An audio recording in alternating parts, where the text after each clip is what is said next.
અગાસી ઉપરથી વ્યૂ લઉં છું, જોઈ લ્યો વરસાદનો મનમોહક નજારો થઈ ગયો, હાઈ ક્લાસ થઈ ગયું, મસ્ત મજાનું થઈ ગયું. હવે ફટાફટ નીકળી જાય ઘરે.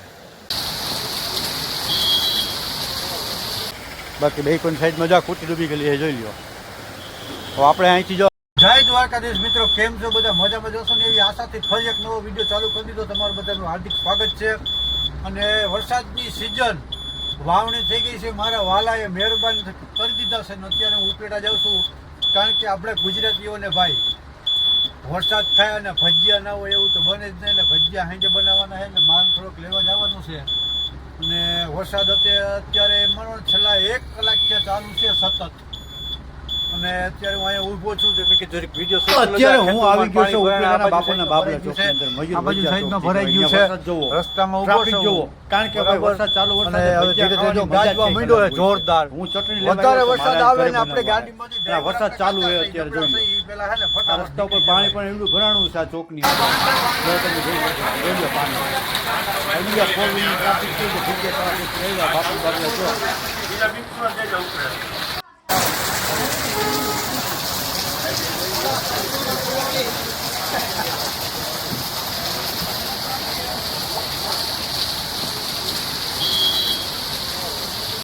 હા બાપુન બાબલા ચોક ઉપલેટા જોઈ લો પાણી.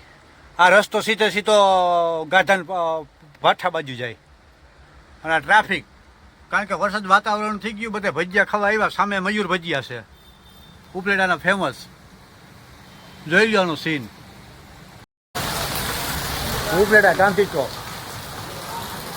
હવે વરસાદ ધીરે ધીરે ધીરો પડી ગયો છે, 20 મિનિટથી ધીરો પડી ગયો છે, પણ પાણી હજી એટલા ભર્યા જોઈ લો.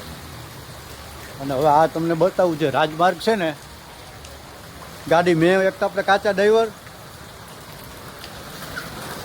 માન કાઢી જોઈ લો. સિઝનનો પહેલો વરસાદ, શ્રી ગણેશ થયા પણ એમ કે મજા આવડાવી દીધી. સામે માર્કેટિંગ યાર્ડ, ત્યાંથી આપણે ભજીયાનો માલ લેવા જવાનો છે. કેટલા કિલો પાણી છે જોઈ લો. હજી ઉતરી ગયો પાણી આમાં. આમાંથી ભાઈડાએ ગાડી કાઢી લીધી. જોયું ને કેટલું પાણી જો સાધન આવે બતાવી દો. જો અંદાજ મારી ગયો તો હજી વચારેનો ભાગ છે. જ્યાં રિક્ષો જાય નહીં તો ઊંચું હોય. બાકી બે પણ સાઈડમાં જા કુટી ડૂબી ગયેલી છે, જોઈ લો. હવે આપણે અહીંથી જો સામે માર્કેટિંગ યાર્ડ છે, ત્યાં જ આવવાનું છે. આમાં એક ગટર છે, ઉપલેટા ગાંધી ચોક અગાસી ઉપરથી વ્યૂ લઉં છું, જોઈ લો વરસાદનો મનમોહક નજારો. જો આપણી ગાડી પડી હજી એવું છે કાળું ડિબાંગ.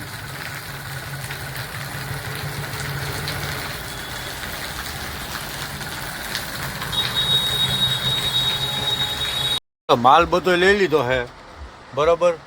હવે આપણે જ્યાં અહીંયા ચાય મારી લીધો છે, ચાની ચુસ્કી મારી લીધી છે, માવો બનાવી લઈ, પછી ધીરે ધીરે ભાગી. ફરી પાછો વરસાદ ચાલુ થઈ ગયો છે, જોયો પાછો માંડ્યો છે દેવા. અને આપણે મેન વસ્તુ ભૂલાઈ ગઈ છે, જે આપણે માવાનો માલ લઈએ છીએ છે બસ સ્ટેન્ડે છે. અત્યારે હું છું ગાંધી ચોકે. બસ સ્ટેન્ડે આપણે છે ને ચેતનામાંથી લઈને 1 નંબર માલ આવે. વળી પાછું હું વિચાર કરું છું જાઉં કે, જોકે હજી 4-5 દી હાલે એટલું છે, પછી ધક્કો ખાઈ જાઉં પાછું. અત્યારે આ વરસાદનું આપણે પાણીમાં એ બાજુ જવું નથી. તો ફટાફટ છે ને કાંઈ ન કરાય, ઘરે ઘર ભેગું થઈ જવાય. છોકરીઓ રાહ જોવે ભાઈ વરસાદ પાણીનું આવા વાતાવરણમાં બને ત્યાં સુધી છે ને ઘરની બહાર નીકળાય નહીં. ઓકે ડન, હાલો ફરી પાછા મળશું. ફાઇનલી નીકળી ગયા છે. જોઈ લો પાણી ખેતરમાં ભરાય.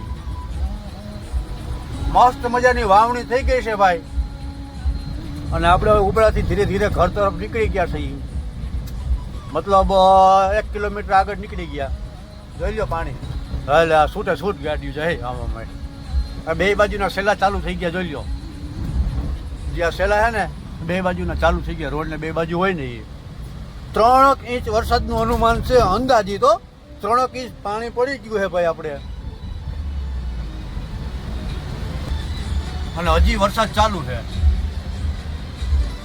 આપણે એસી ચાલુ રાખ્યું છે, નકર આમાં છે ને જો ભેદ આવે. એસી ચાલુ રાખવું પડે. હાલો બોલો પાણી ન હોય કાચમાં આવી જાય. જોઈ લો પાણી ભર્યા ફળામાં. આ મગફળી, આ કપાસ આખો ડૂબવા માંડ્યો. જો થોડો થોડો દેખાય.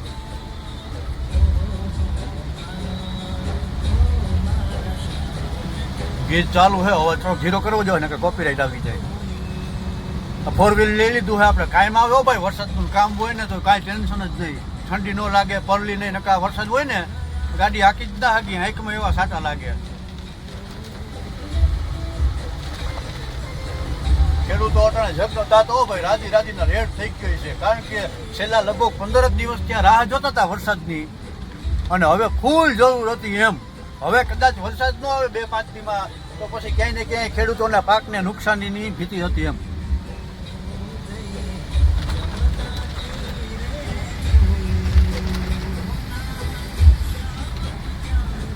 જોઈ લો પાણી ભર્યા.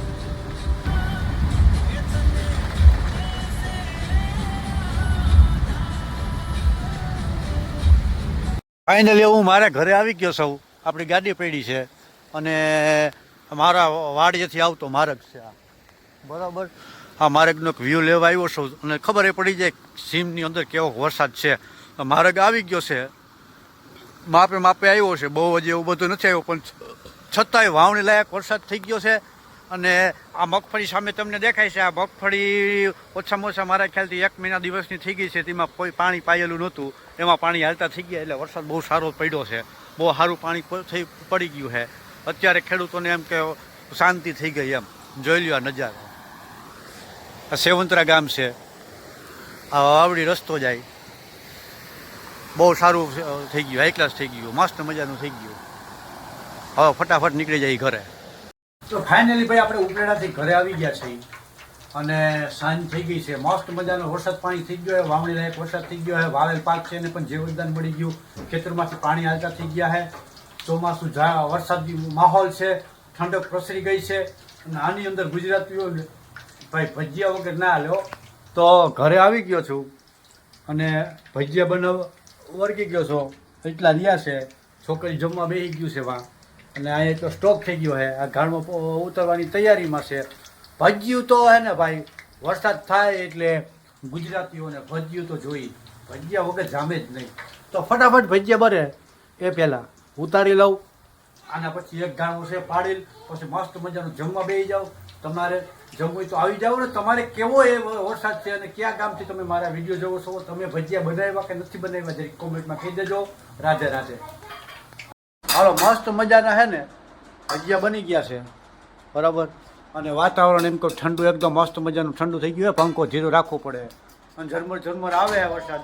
આવા વરસાદ વાતાવરણ વચારે છે ને મસ્ત મજા આવે ભજીયા ખાવાની. તો કોને કોને અત્યારે ભજીયા બનાવ્યા છે આજે કોમેન્ટમાં કહી દેજો. અને હાલો ઠરી પહેલાં ફટાફટ ખાઈ લઉં.